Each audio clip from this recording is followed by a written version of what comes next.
Hello అండి, welcome back to Dazzler collections. So ఇవన్నీ కుర్తీస్ మన బొటీక్లో స్టిచ్ చేసినవండి. సో రెడీ టు డెలివర్ అనమాట.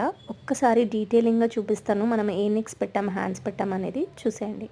సో ఫస్ట్ కుర్తీ అండి, టిష్యూ కుర్తీ ఇది.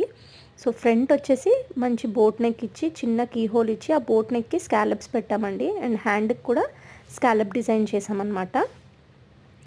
ఇది వచ్చేసి కాటన్ కుర్తీ. సో ఫ్రంట్ వచ్చేసి చిన్న బాదాం కీ హోల్ ఇచ్చి ఒక బటన్ పెట్టాం, లూప్ బటన్. అండ్ స్లీవ్స్ వచ్చేసి 1 ఇంచ్ ఫ్రిల్ ఇచ్చామండి. ఈ కుర్తీకి just simple, very simple neck అండి. లైక్ యూతో వీ ఇచ్చాం, చిన్న వీ కట్ ఇచ్చాము. అండ్ ఇది ఎల్బో స్లీవ్స్.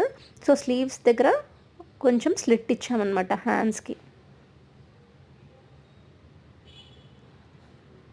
ఇది ఇంకో కాటన్ కుర్తీ అండి.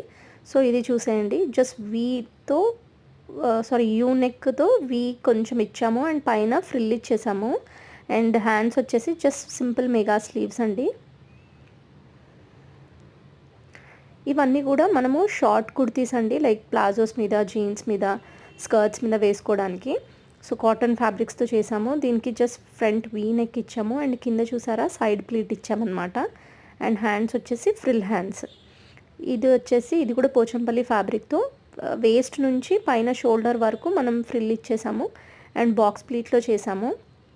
ఇది వచ్చేసి కోటా ఫ్యాబ్రిక్ అండి. సో ఫ్రంట్ నెక్ స్క్వేర్ ఇచ్చి కిందంతా గేజింగ్ ఇచ్చాము పెప్లం లాగా. అండ్ మెగా స్లీవ్ హ్యాండ్స్ ఇచ్చామన్నమాట. అండ్ ఈ కుర్తీ చూసేయండి, వీలోనే స్కాలప్ డిజైన్ చేసామన్నమాట. సో హ్యాండ్స్కి కూడా సేమ్ అలాగే స్కాలప్ చేసాము. ఇది ఇందాక చూపించినట్టుగానే అండి, యూతో వి అనమాట. సో సెల్ఫ్ దాంతో ఒక 1 ఇంచ్ ఫ్రిల్ వేసాము నెక్ మీద. ఇది జస్ట్ ఒక 3 పాయింట్ నెక్ అండి. సో ఇలా కస్టమైజ్ చేసుకోవాలంటే please contact Dazzler collections. Thank you.